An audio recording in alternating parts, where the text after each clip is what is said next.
Hello everyone and welcome to a new episode of Let's Play Forge. Last time we played against a blue deck. I forgot the name of the opponent, but he had a blue deck. And with his blue deck he had control over a lot of unblockable creatures, as well as giving himself a lot of extra turns before my turn, which prevented me from making any significant amounts of progress. We've been thoroughly wiped by that opponent, so right now I want to modify my green deck so that we avoid this in the future. Now I will keep the team of my blue deck so that we won't lose too much from this, but since what I really want is to have creatures that have reach, because he had a lot, or either reach or horsemanship, because he had a lot of cards that were unblockable due to them having flying or horsemanship, and I want to have something to counter that. So no, I don't want lands, nor do I want artifacts. I want just creatures with these effects. So let's see what we can grab. So trample is fine, but I don't think that's what I really want. When crocodiles of the crossing enter the battlefield, put a -1/-1 counter target creature you control. No. Kicker free. If Grun the Lonely King was kicked, it enters the battlefield with 5+1/+1 counters on it. Whenever Grun attacks alone, double its power and toughness until the end of turn. That's nice, but not really what I want. I want something to be able to block him with.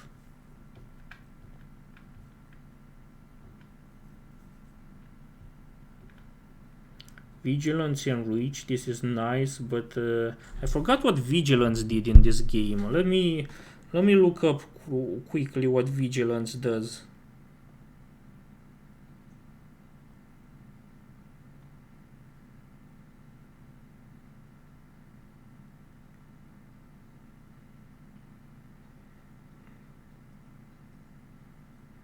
Vigilance is a keyword ability. Wait. So Vigilance is a keyword ability on creatures that allows the creatures to attack without tapping. That's kind of cool. Yeah, that's pretty cool. And the fact that it also has reach isn't quite nice. I think I want some of these. Okay, let's add these to my deck until we... Wait, do we already have... Wait, we are already at 60 cards, so that's as far as we can, or I guess I can have more than 60 cards as well, but I really don't want to. Let's play for random opponent. Hopefully this one will be easier. We're playing against the jungle, which we've already played with before, so this should be easy.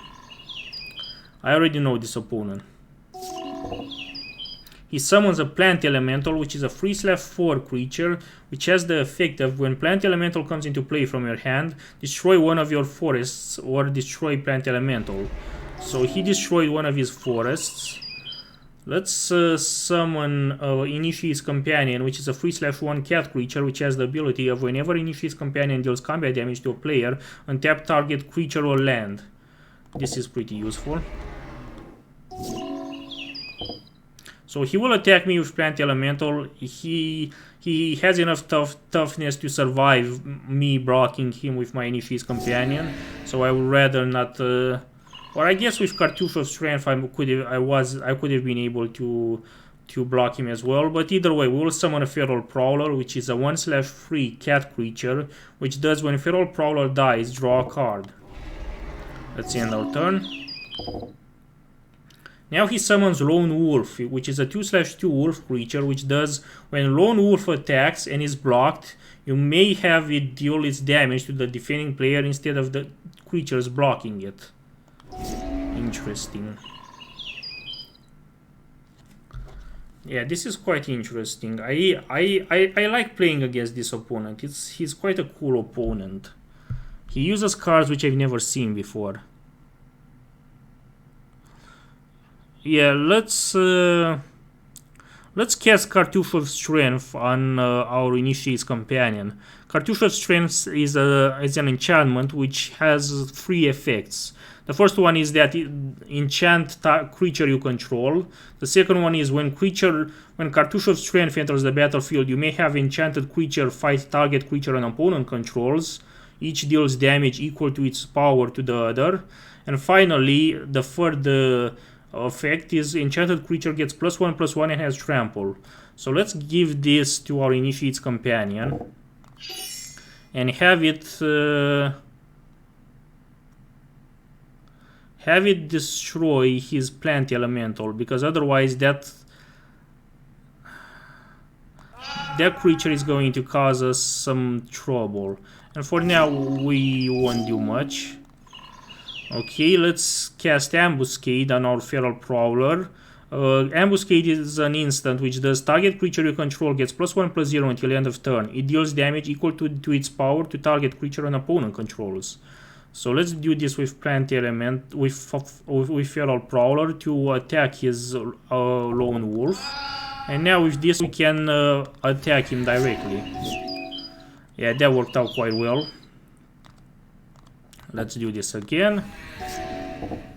Now he summons a Zodiac Rooster, which is a 2/1 Planeswalk creature. Planeswalk means that if defending player has a planes in play, Zodiac Rooster can't be blocked, which is fine for me because I don't have any planes card on my side of the field. All my mana comes only from forest lands. So let's summon Sifter Worm, which is a 7/7 worm creature which has trample and which has the effect of when Sifter Worm enters the battlefield, scry free, then reveal the top card of your library. You gain life equal to that card's converted mana cost. So let's summon this. Let's rearrange our top 3 cards so that the top card, the first of them, will have the largest converted mana cost. No, that's not it. Actually, Ambuscade is it. Ambuscade has a converted mana cost of 3, so this will heal us for free. Forest doesn't have any converted mana cost, so we won't be healed at all with it, I think. Bitterblade Warrior has only a converted mana cost of 2, so Ambuscade is what we will use to heal ourselves with. So we'll go back to 20, and now let's attack him with our Feral Prowler.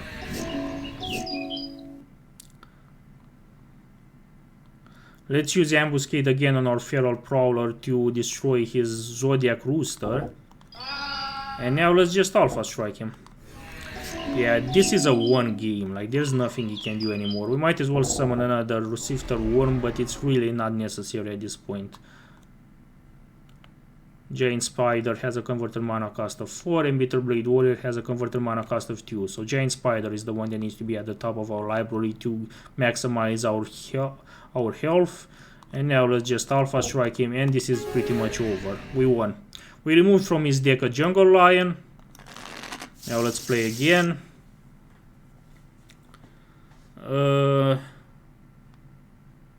As far as starting hands go, this is pretty terrible. I will mulligan.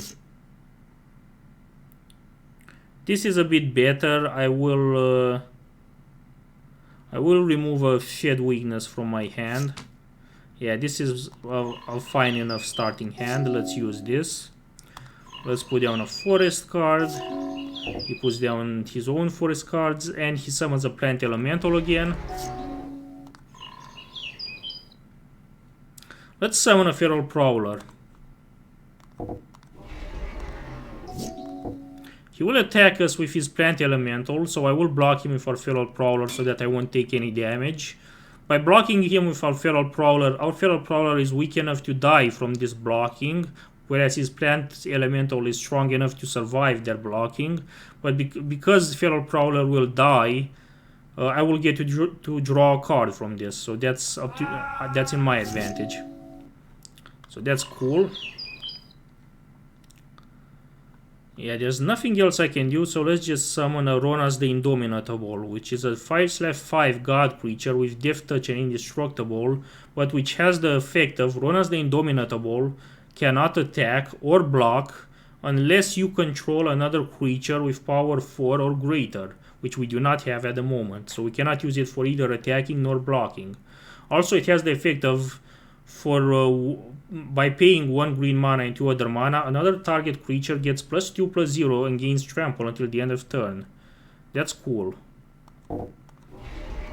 So right now we cannot use Ronas the Indomitable for pretty much anything. He will summon a Lynx, which is a 2/1 cat creature with Forest Walk, which means if the defending player has any forests in play, Lynx cannot be blocked, which is definitely the case. I have a lot of forests, so he will be able.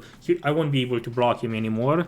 But now we have enough forests to summon Query Hauler, which is a 4/3 camel creature with the effect of when Query Hauler enters the battlefield, for each kind of counter on target permanent, put another counter of that kind on it or remove one from it.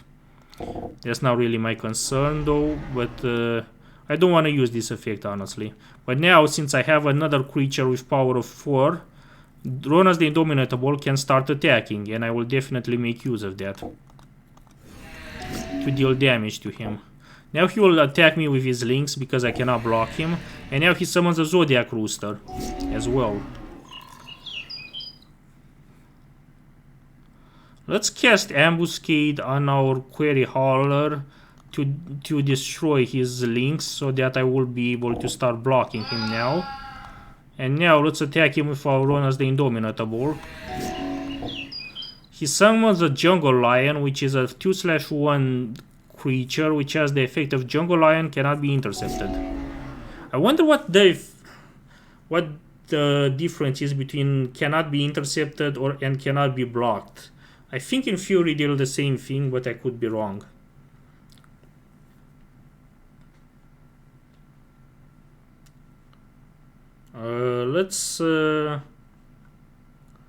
Okay, let's think about this. Let's Alpha Strike him first. He will have to block us with something. And now let's summon a Giant Spider, which is a 2/4 spider creature with reach, which means that this creature can block creatures with flying.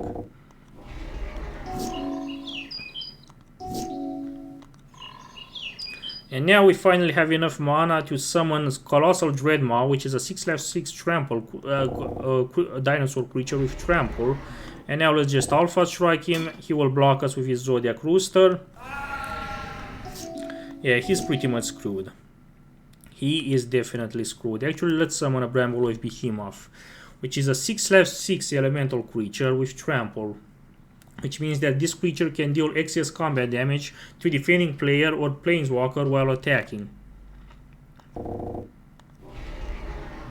And now let's Alpha Strike him, and we won. That was easy.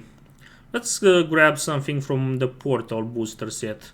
So we grab a Hurricane, which is a sorcery card, which costs 1 green mana and an additional X amount of mana, where X is the number of mana we choose when we cast it, and which has the effect of Hurricane deals X damage to each player and each creature with flying.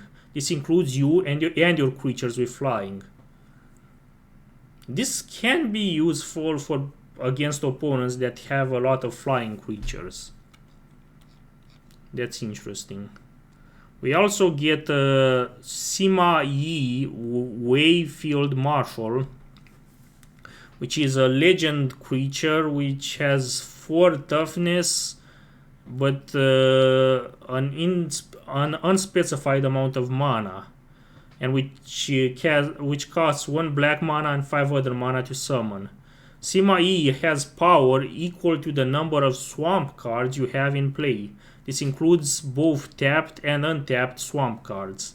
The issue with this is that I'm playing a green deck, so all of my land cards are forests. I have literally 0 swamp cards in my deck right now, so I cannot make use of this card that well.